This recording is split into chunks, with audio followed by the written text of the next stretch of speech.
दिशानं आत्महत्या केल्याचं मालवणी पोलिसांच्या क्लोजर रिपोर्टमध्ये नमूद. वडिलांच्या अफेअरमुळे दिशा तणावात आणि आर्थिक अडचणीत असल्याचा रिपोर्टमध्ये उल्लेख. संतोष देशमुखांच्या हत्येचे आणखी 15 व्हिडिओ आणि 8 फोटो समोर. घटनेचं minute to minute update. Santosh देशमुखांना तब्बल 2 तास मारहाण. प्रशांत कोरटकरला आज कोल्हापूर जिल्हा सत्र न्यायालयात हजर करणार पोलीस. आणखी काही दिवसांची कोठडी वाढवून मागण्याची शक्यता. कोर्ट काय निर्णय देणार याकडे लक्ष.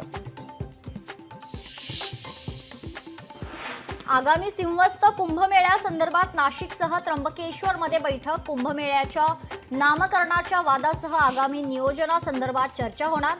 गिरीश महाजन उपस्थित राहण्याची शक्यता. त्र्यंबकेश्वर देवस्थानला तीर्थक्षेत्र वर्ग अ दर्जा. सिंहस्थ कुंभमेळ्याच्या पार्श्वभूमीवर विशेष फायदा होणार.